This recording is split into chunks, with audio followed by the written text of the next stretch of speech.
শুভ সকাল বন্ধুরা, কেমন আছো সকলে? আশা করি সকলে খুব ভালো আছো, সুস্থ আছো। আমরাও কিন্তু খুব ভালো আছি। আর আজকে ঘুম থেকে উঠেছিলাম ওই 5:30 নাগাদ বলতে পারো। আর অন্যান্য দিন কিন্তু 6:30টার সময় উঠি, অ্যালার্ম দেওয়া আছে। আর আজকে পুচু কিন্তু একটু তাড়াতাড়ি ঘুম থেকে উঠেছিল ওই 5টার দিকে। তারপর অনেকক্ষণ ঘুমোয়নি, যার কারণে আমিও আর ঘুমোতে পারিনি। তাই ভাবলাম যে ও যখন উঠেই গেছে তাহলে উঠে পড়া যাক আর কাজকর্মগুলো তাড়াতাড়ি সেরে নেওয়া যাক। তারপর পুচুকে একটুখানি খাইয়ে তারপর আবার ঘুম পাড়ালাম। আর এখন আমি এসেছি একটু বাইরে উঠোনটা ঝাড় দেবো বলে। তো উঠোন বলতে এই গেটের সামনেটা একটু পরিষ্কার করে ঝাড় দিয়ে নিচ্ছি, সরু করে যে জায়গাটা রয়েছে। আর আশেপাশে জঙ্গলগুলো কিন্তু এখনও পরিষ্কার করা হয়নি, তো খুব শীঘ্রই এগুলো কিন্তু পরিষ্কার করা হবে। আর অবশ্যই তোমাদের সাথে শেয়ার করব। তারপর আমি হাত মুখ ধুয়ে চলে আসলাম কিচেনে। আর এখন দেখো এক সাইডে বসিয়ে দিয়েছি ভাত, আর আরেক দিকে রান্না হচ্ছে পেঁপে দিয়ে আলু দিয়ে সজনে ডাঁটা দিয়ে কাতলা মাছের ঝোল। আর এখানটায় রয়েছে শাক, আর শাকগুলো একদম পরিষ্কারই ছিল, ধুয়ে আর মানে রান্না করলেই হবে। আর এখানে দেখো কাতলা মাছে নুন হলুদ মাখিয়ে রেখেছি। আর আজকে মাছটা পুরোটাই পেটির মাছ ছিল। আর তো মাছগুলো এবার ভাজছিলাম। আর এদিকে চলে এসেছি দেখো মিক্সার গ্রাইন্ডারে একটু মশলা করব বলে। তো মিক্সার গ্রাইন্ডারটা এই ঘরে রাখা হয়েছে, মানে পাশের রুমটায়, যে ঘরটায় আমরা কেউ থাকি না, তো ওই ঘরটাতেই রাখা হয়েছে। আর এটা কিচেনের সাইডেই। তো তারপরে দেখো এই যে চলে আসলাম। আর এদিকে আমার ভাজাভুজি কিন্তু কমপ্লিট হয়ে গেছে তরকারির জন্য। তারপরে আমি এখানে মশলাটা দিয়ে কষিয়ে নিচ্ছিলাম ভালো করে। আর তারপরে কিন্তু তরকারি ঝোলটা দিয়ে দিয়েছি। আর এদিকে দেখো শাকগুলো ভালো করে ধুয়ে তারপর এখানটায় কুচিয়ে নিচ্ছিলাম। আর এদিকে দেখো শাকের জন্য একটু আলু ভেজে নিচ্ছিলাম, আর ওদিকে ভাত হচ্ছিল আর তরকারি। আর এই করতে করতে কিন্তু আমার পুচু সোনাটা আবার উঠে পড়েছে ঘুম থেকে। তো ওর আওয়াজ পেয়েই কিন্তু আমি চলে আসলাম আবার ঘরে। আর উঠেই দেখো আমাকে দেখতে পেয়ে ওর হাসি মুখটা দেখো। তো খুব খুশি হয়েছে। আসলে ঘুম থেকে উঠে যদি না দেখে তাহলে কিন্তু একটু কান্নাকাটি করে, আর যদি ঘুম থেকে উঠে আমাকে কাছে পায় তাহলে আর সেইভাবে কান্নাকাটি কিন্তু ও করে না। তো কালকে কিন্তু প্যাম্পার্স পরিয়ে দিয়েছিলাম, যেহেতু বৃষ্টি বৃষ্টি লেগে রয়েছে। আর কাঁথা আমি এইভাবে ধুয়ে শুকাতে পারছি না, যেহেতু এখানটায় ওয়াশিং মেশিন নেই, কোনো জিনিসপত্র আনতে পারিনি। আর ওই জন্য এখানে হাতে কেচে শুকাতে খুবই অসুবিধা হচ্ছে। তার মধ্যে বৃষ্টি তো লেগেই রয়েছে 1 সপ্তাহ ধরে, তোমাদেরকে তো বললামই আগের ব্লগে। আর এই যে দেখো পুচুকে নিয়ে কিন্তু আমি এখন বেরিয়েছি গেটের সামনে। তো তোমার দাদাভাই ডিউটিতে গেল, আমরা এসেছি এই যে গেটের সামনে রাস্তার এখানটায় দাঁড়িয়েছিলাম। আর এই যে পাশে দেখতে পাচ্ছ পেছনে, তো ওইখানটায় বিয়ের প্যান্ডেল করা হয়েছে। আসলে সামনের বাড়িতে একটা বিয়ে আছে কিছুদিন বাদে, তো ওই জন্য বিয়ের প্যান্ডেল করা হয়েছে। আর তারপরে কিন্তু চলে আসলাম গেটের ভেতরে। আর এখন গেটটা দিয়ে দিচ্ছি। তো আজকে আর তালা মারবো না, কারণ আজকে যদি সবজি আসে তাহলে হয়তো কিছু নিতে পারি, যদি আসে অবশ্যই শেয়ার করব তোমাদের সাথে। তো চলো এবার ঘরের দিকে যাওয়া যাক। আর আজকে সারাদিন কিভাবে কাটাচ্ছি সব কিছুই কিন্তু তোমাদের সাথে শেয়ার করব। তোমরা দেখতে থেকো, আশা করি তোমাদের অনেক ভালো লাগবে। আর পুচু কিন্তু এখনও হাই তুলেই যাচ্ছে, মানে ও ঘুমিয়েছে, যাকে হয়তো ঠিক করে ঘুমটা হয়নি। তবে দিনের বেলা না, এখানে আসার পর থেকে একদম ঘুমাতে চায় না, ওই রাতের বেলায় যা ঘুমায়। তারপর ঘরে এসে কিন্তু যা বিছানাপত্র সব কিছু গুছিয়ে নিয়েছি। আর বিছানাপত্র মানে অনেক কয়বার দিনে গোছাতে হয়, তার কারণটা হচ্ছে পুচকুকে বারবার ওঠাই রাখি, ও খেলা করে, তাই একটু নোংরাও হয়। তো ওকে কোলে নিয়ে তারপরে কিন্তু ঘরটাও ঝাড় দিয়ে নিচ্ছি। আর ঘরে হয়তো দেখলে তোমরা ভাববে এগুলো নোংরা, তো এটা কিন্তু অনেক পুরনো ঘর একটা, যার জন্য দেখো মেঝেটা অনেকটাই মানে এরকম মানে সাদা সাদা স্যাঁতসেঁতে ভাব রয়েছে একটা। এগুলো কিন্তু ঘর মুছলেও ওঠে না, আমি মানে রেগুলারই তো ঘর মুছি, কিন্তু এগুলো ওঠে না। আর মানে রেড কালারের কালার করা রয়েছে মেঝেতে। তো এই আর কি। আর দেখো পুচুকে নিয়ে আমি ঘর ঝাড় দিয়ে নিয়েছি, হাত মুখ ধুয়ে পুচুকে একদম ফ্রেশ করিয়ে দিলাম, চোখ মুখ মুছিয়ে তারপরে চলে এসেছি। দেখো আজকে আমরা কি খাবো চলো সেটাই তোমাদের সাথে শেয়ার করি। তো এখানে মুড়ি নিয়ে নিয়েছি, আর আম আনা হয়েছে কালকে বাজার থেকে, দুটো বড় সাইজের। তো এই আমগুলো না খুবই সুন্দর একটা গন্ধ আছে, বেশ ভালো লাগে খেতে। তো ভাবছি আজকে আম দিয়ে মুড়ি দিয়ে খাবো, কারণ এখন কিন্তু আমের প্রায় শেষ হতে চললো। তো পুচুকে দেখো পাশে বসিয়ে আমটা আমি কেটে নিচ্ছি। আর এইভাবে কেটে ওকে মানে ছুরি দিয়ে, তো এইভাবে উল্টো করলে না বেশ সুন্দর লাগে দেখতে। দেখো আমি কিন্তু এইরকমভাবেই মানে দেখি। আর ফ্রন্ট ক্যামেরা বলে অনেকের মনে হতে পারে বাঁ হাতে, বাট আমি কিন্তু ডান হাতেই খাওয়াচ্ছিলাম পুচুকে, আর আমি নিজেও ডান হাতেই খাচ্ছিলাম। তো এই আর কি।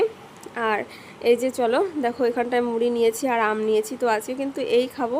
আর মানে আমি আর ছেলে, তো ছেলেটা আলাদা করে আগে নিয়েছিলাম, তারপরে এখানটা বাটিতে আমার জন্য নিয়েছিলাম। আর পুচুকে সকালবেলা এক এক দিন এক এক রকমই খাওয়াই, মানে কোনো দিন আম দিয়ে মুড়ি, কারণ আমটা তো রেগুলার থাকে না এখন, যেহেতু শেষ পর্যায়ে এখন আমের। আর মানে সুজি হচ্ছে সন্ধ্যাবেলাটা খাওয়াই, আর চিড়ে খাওয়াই মাঝে মাঝে সকালবেলা ভিজিয়ে, কোনো দিন ওটস খাওয়াই। মানে এরকম ঘুরিয়ে ফিরিয়ে খাওয়ানো হয়। তার মধ্যে অনেকে কমেন্টস করেছো, দিদিভাই পুচু সোনাকে কী কী খাবার দাবার দাও, তার জন্য একটা আলাদা ভিডিও করবে। হ্যাঁ, তোমার কমেন্টসটা আমি দেখেছি, অবশ্যই করব। তো 2-4 দিন হয়তো একটু দেরি হবে, কারণ দেখো অনেকগুলো ভিডিও জমে থাকে ফোনে, সেগুলো এডিট করে আমাকে কিন্তু আবার আপলোড দিতে হয়, তার মধ্যে নেটের প্রবলেম। তো এগুলো একটুখানি ঠিক হয়ে যাক, 2-4 দিন পরে আমি কিন্তু অবশ্যই তোমাদের সাথে শেয়ার করব আমি পুচুকে সারাদিন কী কী খাবার দাবার খাওয়াই। আর আজকের ব্লগটা তোমরা দেখতে থাকো, আশা করি অনেক ভালো লাগবে। তারপর কিন্তু সকালবেলা আমি আর আমার পুজো সোনা খাওয়ার পর 2-1টা বাসন ছিল, তো সেগুলো কিন্তু মেজে নিয়েছি। আর আমি চেষ্টা করি যখন যে বাসনগুলো হয় সাথে সাথেই মেজে নেওয়ার, তাহলে আর কি অনেকগুলো একসাথে হয় না, আর আমারও কিন্তু কাজ করতে সুবিধা হয়। তো এখানেই দেখো বাসনপত্রগুলো মেজে নিলাম। তারপর এখানটা একটু জল ভরে নিচ্ছি, ছোট্ট একটা জগ আছে আর একটা বোতল, তো এই দুটো আমি এখন ভরে নিচ্ছি। আর পাশে দেখো ওই যে আমার পেছনে তো পাশের বাড়ির একটা বাচ্চা আছে, তো ও পুচকুর সাথে খেলা করে, মাঝে মাঝে কোলে নেয়। তো ওরা খেলা করছিল পুতুল দিয়ে পেছনে, আর আমি এদিকে দেখো ঘরে জলগুলো ভরে নিচ্ছিলাম। তো তারপরে কিন্তু একটু কাজও রয়েছে, আজকে কিন্তু এখনও ঘর মোছা হয়নি। তো ভাবছি চলো ঘরটাও মুছে নিই পুচকুকে ও রাখতে রাখতে। আর আজকে তোমাদের সাথে শেয়ার করব যে সকালবেলা থেকে আমি সারাদিন কি কি কাজ করে থাকি বা কিভাবে কাটাই আমি আর আমার ছেলে সারাদিনটা। তো তোমাদের ভালো লাগবে আশা করি, আর দেখতে থাকো। এই দেখো আমি ঘরটা মুছি, তারপরেও কিন্তু মানে এই সাদা সাদা ভাবটা কিন্তু থেকেই যায় যত ভালো করেই মোছা হোক না কেন, কারণ ঘরটা কিন্তু অনেক দিনের পুরনো, আমি যে বললাম। আর মেঝেগুলো একদম ড্যাম পড়ে গেছে, এই আর কি ব্যাপার। তো তারপরে দেখো এই সাইডটাও ভালো করে মুছে নিচ্ছি, শোকেসের দিকটা পরিষ্কার করে। আর ঘরে না এখন এই মুহূর্তে কারেন্ট ছিল না, যার জন্য আমি ঘরে লাইটটা জ্বালাতে পারিনি, একটু অন্ধকার লাগছিলো, তো তোমরা একটু ম্যানেজ করে নিও। আর কারেন্ট আসলে আমি ভাবছি যে ফ্যানটা চালিয়ে দেবো, তাহলে ঘরটা একটু তাড়াতাড়ি শুকিয়ে যাবে। যাক, আমার ঘর মোছা হয়ে গেছে, এই যে তোমরা দেখতেই পাচ্ছ। আর দেখো এই যে এই ঘর দিয়ে ওই পাশের রুমটা যাওয়া যায়।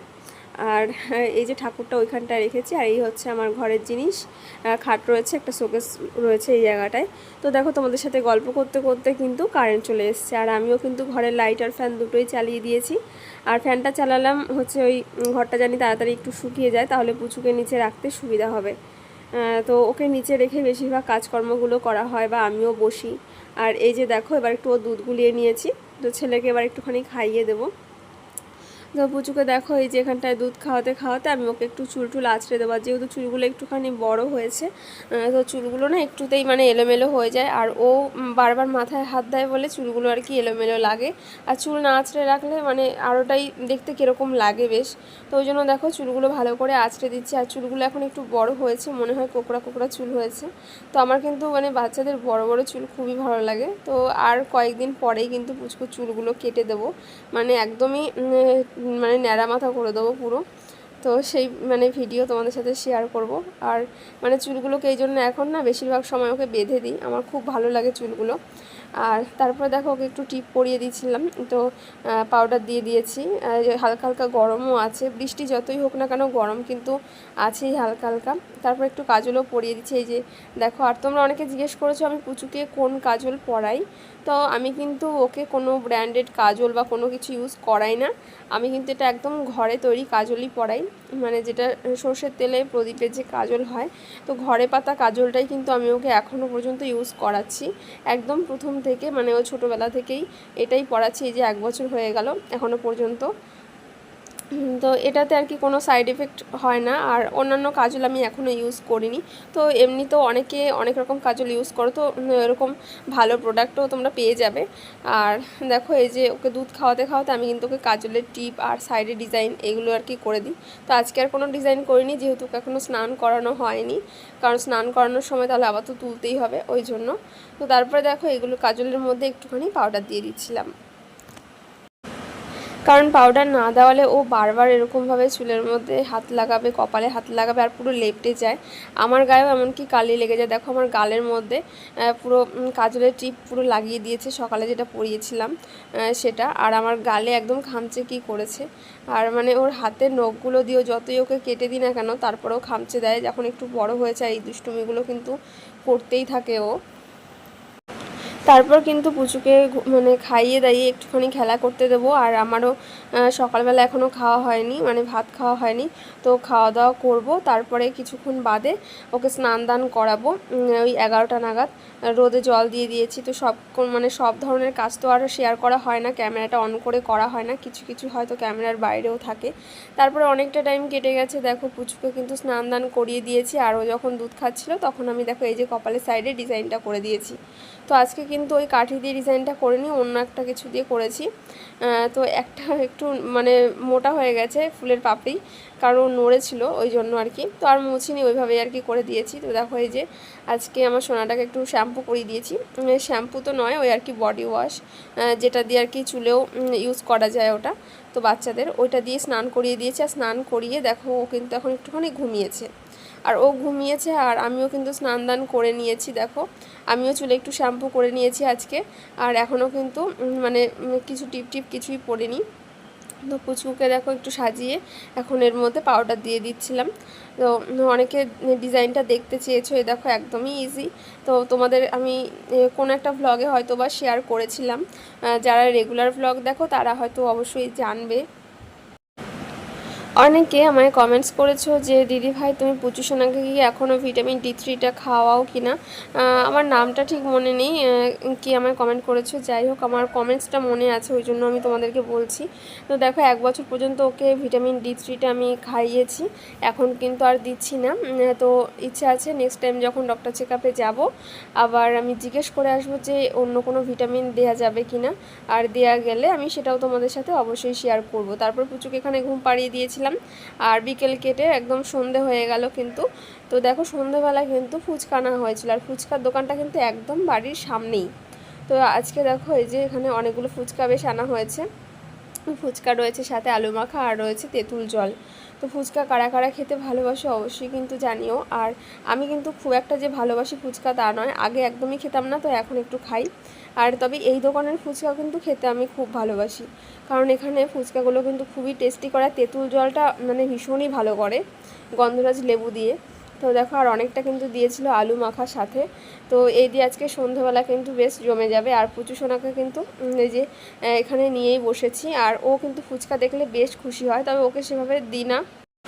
তো চলো এবার ফুচকাগুলো ভেঙে এর মধ্যে আলুগুলো ভরা যাক। আর এখানে আলু মাখাটা খুবই সুন্দর হয়, আর কাঁচা লঙ্কা কুচি দিয়ে। আর আমার তো একটু ঝাল খেতে বেশ পছন্দ করি, আমার কিন্তু ভীষণ ভালো লাগে একটু ঝাল ঝাল করে ফুচকা। তো চলো ফুচকাগুলো একে একে বানানো যাক আর খাওয়া যাক। আর পুচু কিন্তু এখানে এসে কি করছে চলো একবার তোমাদেরকে দেখাই। ও এখানে বসেই থালা থেকে কিন্তু একটা ফুচকা নিয়ে নিয়েছে। আর দেখো ফুচকা এরকম হাতে নিয়ে ও খাওয়া শুরু করে দিয়েছিল। তো খেতে কিন্তু সেভাবে পারে না, যাক ও যে একটা ফুচকা তুলেছে এটাতেই ও মানে ভীষণ খুশি হয়েছে। আজকে কিন্তু পুচু সোনাকে একটা ঝুঁটি বেঁধে দিয়েছি, দেখো এরকম পিঙ্ক কালারের গার্ডার দিয়ে। সন্ধেবেলা টিফিনের পরে রাতের বেলা কিন্তু রান্না ছিল। আর সেই রান্না দেখো আমি করেছিলাম হচ্ছে ডিম আলু কুচি একটু পেঁয়াজ দিয়ে একটু ঝোল করেছিলাম। আমার শরীরটা খুব একটা ভালো লাগছিল না, ওই জন্য একটা তরকারি আর ভাতই করেছি, আর একটু কুমড়ো সেদ্ধ দিয়েছিলাম। তো আজকে রাতে কিন্তু একদম সিম্পল রান্না করেছি, এই যে ডিমের অমলেট করে একটু ঝোল, পেঁয়াজ কুচি আর একটু আলু কুচি একটু ঝোল বানিয়েছিলাম, আর কিছু করিনি। কারণ অন্যান্য দিন অনেক তরকারি করা হয়, 2-3টে করে করি। তো আজকে আর ইচ্ছে করেনি সেভাবে, ওই জন্য শুধু ডিমের তরকারি আর ভাতই করেছি। দিয়ে তারপর আবার পুচুকেও খাওয়াতে বসেছিলাম। তো ওকে সন্ধেবেলা একটুখানি সুজি খাইয়েছিলাম, যাক সেটা আর ভিডিও করা হয়নি। আর রাতের বেলা এই যে দেখো আমরা যখন খেয়েছি তারপরে ওকে একটু ভাত নিয়ে বসেছিলাম, গরম ভাত, কিন্তু ও আর খাচ্ছে না। ওকে যতবার ডাকছে ও কোথায় চলে গেছে দেখো, এই যে এখানটা জলের সেই ড্রামগুলো রাখা হয়, তো ওইখানটায় চলে গেছে। আর এগুলো বেয়ে বেয়ে ওপরে উঠতে যায় ও। তো মানে কাকে খাওয়াতে বসেছে আর কোথায় চলে গেল ও। তো দেখো আজকে ভাবছি যে তোমাদের সাথে শেয়ার করব যে পুচু কতক্ষণ লাগিয়ে ওকে মানে ধৈর্য ধরে আমাকে খাওয়াতে হয়। কারণ আজকে এই ভিডিওটা কিন্তু আমি কোনো ফাস্ট করিনি বা স্লো করিনি, দেখো একদম নর্মালি আমি ওকে ভাতের থালা নিয়ে বসেছি। তো তোমরা একবার দেখতে থাকো যে ও কতক্ষণ লাগায় একবার ভাত মুখে নিতে। আমি কোনো ভিডিও এডিটও করব না বা কিছু নয়, এই জায়গাটা যেরকমটা ও করেছে ঠিক সেই রকমটাই ভাবছি তোমাদের সাথে শেয়ার করব, তোমরা দেখতে থাকো। তো ওকে প্রথমবার দেখো দিতে গেলাম, নেয়নি, মানে ক্যামেরাটা অন করার আগে তো অনেক কয়বার এরকম দিতে গেছে, ও নিলই না। তো দেখো এই যে হাতে এটা ওটা কত কিছু খেলনা দিয়ে এটা ওটা অনেক কিছু দিয়ে তারপরেও ও কিন্তু নিতেই চায় না। তো আমাকে মানে প্রচণ্ড টাইম দিতে হয় ওকে এই খাওয়ানোর ব্যাপারে। মানে ওর সব কিছু ঠিক আছে, দুষ্টুমি করবে, খেলবে, কিন্তু এই খাওয়াতে গেলে আমার প্রচণ্ড সমস্যা হয়। দেখো মানে কোনো মতেই ও মুখে নেবে তো না, মুখটা ঘুরিয়ে নেবে এরকম। আর মানে কিছু বললে আবার কান্না করবে, আবার এই যে অন্য কিছু মুখে দিতে যাবে, কিন্তু আমি যদি ভাতটা ওকে মুখে দিতে যাই, ভাতটা তো নেবেই না। এই যে দেখো এখানটায় মানে হেডফোনটা নিয়ে এরকম ইয়ে করছিল, তারপর চিরুনি, মানে কত কিছু ওকে দিয়েছি সামনে, এটা ওটা ধরবে, খেলবে, কিন্তু তবুও ভাত ও মুখে নেবেই না, মানে কোনো মতেই না। তো মানে আমি মাঝে মাঝে পুরো ধৈর্যহারা হয়ে যাই, মানে ভীষণ কষ্ট হয়। আবার ভাবি যে কি করব, এখন তো ছোট আছে, যখন বড় হবে তখন তো আবার জ্বালাবে না, তখন নিজে নিজেই খাবে, আমাকে তো আর বলবেও না যে খাইয়ে দিতে। ওইগুলো ভেবে আর কি মাথাটা আবার ঠান্ডা রাখি। কিন্তু কতক্ষণ এরকম, মানে 2 ঘন্টা 2.5 ঘন্টাও হয়ে যায়, তবুও মানে ওকে আমি মানে খাইয়ে উঠতে পারি না, এরকমটা হয়। তারপর তো আবার সংসারের কাজকর্ম থাকে, তারপর ভিডিও করা, ভিডিও এডিটিং করা, মানে প্রচণ্ড চাপ হয়ে যায়। তারপরও চেষ্টা করি ভিডিও দেওয়ার। আর যখন দেখি তোমাদের এত সুন্দর সুন্দর কমেন্টস যে দিদিভাই ভিডিও দিচ্ছ না কেন, ভিডিও দাও, রেগুলার ভিডিও দাও, দেখতে চাই, তারপর কাজকর্মগুলো ভালো লাগে, তখন আবার ইচ্ছে করে যে না একটু কষ্ট হলেও ভিডিওগুলো দিই। তো দেখো আমি কিন্তু তোমাদের সাথে এত কথা বলছি, তারপরেও কিন্তু ওকে আমি একবারও ভাতটা মুখে দিতে পারলামই না। যতবার আমি দিতে যাচ্ছি ওকে তো ততবারই মুখটা ঘুরিয়ে নিচ্ছে, আর নয় হাতটা দিয়ে সরিয়ে দেবে, মানে ঠিক এই রকমটা করে যায়। তো এই রাতের বেলা মানে আমার ঘুমোতে ঘুমোতে প্রায় 12টা বেজেই যায়, মানে এখন। আর 12টা কি বলবো, মানে কোনো কোনো দিন তো 1:45টাও বেজে যায়, এই রকম পরিমাণে মানে চলতে থাকে আমার উপরে। আর এই যে দেখো ওকে যতই যে যাই করি না কেন, খেলনা দিই, এটা ওটা দিয়ে ভুলিয়ে দিই, তারপরেও কিন্তু ও কোনো মতে খাবে না, তো খাবেই না। এই আর কি চলে, মানে আমার সাথে রেগুলার পুরো আমি পাগল হয়ে যাওয়ার মতন অবস্থা। তো যদি কোনো দিন ভিডিও আর না দিতে পারি, তখন বুঝবে যে হয়তো পাগল হয়ে গেছি, আর হয়তো ভিডিও দিতে পারছি না, জানি না। মানে কবে আমি ভাবি যে কবে গিয়ে ও ঠিকঠাক মতন একটুখানি খাবে, মানে আমি আর পাচ্ছি না, এরকম একটা আর কি আমার সাথে চলতেই থাকে। চলো তোমরা ভিডিওটা দেখতে থাকো। আজকে ভাবছি যে এই জায়গাটায় কোনো এডিটিং করবো না, কাটবো না, যে ও কী করে খাওয়ার সময় সেটা দেখতে থাকো, আর তোমাদের কিছু কমেন্টসের আমি রিপ্লাই দিই। আর নয়তো পুরো বোর হয়ে যাবে এইভাবে দেখতে দেখতে ও কীরকম জ্বালায় আমাকে। তো তোমরা অনেকে জিজ্ঞেস করছো দিদিভাই পুচুর বার্থডেটা কবে গেছে। ওর বার্থডে কিন্তু 7 জুলাই 2024 ছিল। তো এই বছর 7 জুলাই 2025-এ ওর 1 বছর কিন্তু কমপ্লিট হলো। আর 1 বছরে ওর ওয়েট কত হয়েছে, তো ওয়েটটা নিয়ে কিন্তু অনেকে অনেক কমেন্টস করো যে কত ওয়েট হয়েছে, কত ওয়েট হয়েছে। তো ও কিন্তু 7.5 কেজি ছিল, ওই হয়তো 100-200 গ্রাম এদিক ওদিক হয়েছে, এটাই সত্যি কথা বলতে। কারণ খুব একটা যে বেড়েছে তা কিন্তু নয়। তবে ও মানে জন্মের সময়, মানে হওয়ার সময় কিন্তু যেই ওয়েটটা ছিল সেই তুলনায় ও ঠিক আছে, মানে স্বাভাবিক। কারণ অনেকের মনে হতে পারে যে এই ওয়েটটা কম, বা অনেকে কমেন্ট করেছো যে দিদিভাই আমার বাচ্চা 10 মাস বয়স, এখন 8 কেজি, বা এইটা কম হচ্ছে কি না। দেখো তোমার বেবি মানে জন্মের সময় যেই ওজন থাকবে, তোমার 1 বছরের মধ্যে তার 3 গুণ যদি বাড়ে, তাহলে ভাববে তোমার বাচ্চা কিন্তু সম্পূর্ণভাবে সুস্থ রয়েছে।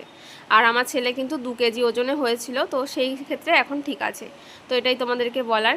আর তারপরে দেখো এই যে যা করলাম খাওয়া নিয়ে দেখতেই পেয়েছো, তারপরে কিন্তু ঠিক মতন খেলেও না। এই যে এখন একটু দুধ খেয়ে তারপরে এই যে উনি এখন ঘুমাবে, মানে ঘুমাবে বলতে সেই ঘুমটা কিন্তু এখন আসবে না, মানে আমি এটা ওর উপর নির্ভর করি। মানে ও যখন ঘুমাবে তারপরে গিয়ে আমার ঘুমটা হবে, ওর যখন ইচ্ছে হবে তখন আর কি ঘুমাবে। ওকে ঘুম পাড়ানোর এখন চেষ্টা চলবে, এবার 1 ঘন্টা 2 ঘন্টা ধরে, তারপরে গিয়ে ছেলে ঘুমাবে। তো এই হচ্ছে আর কি আমার রেগুলার রুটিন। তো সেই ভোর 5টা থেকে রাত্রি 12টা 1টা পর্যন্ত আমার এইরকমভাবে প্রত্যেকটা দিন কাটে। তো কেমন লাগলো তোমাদের সারাদিনের ভ্লগটা অবশ্যই কমেন্ট করে জানাবে। আর তোমরাও কি ধৈর্যহারা হয়ে গেছো ওর খাওয়ানোটা দেখে, সেটা কিন্তু অবশ্যই জানিও। তো আজকে টাটা।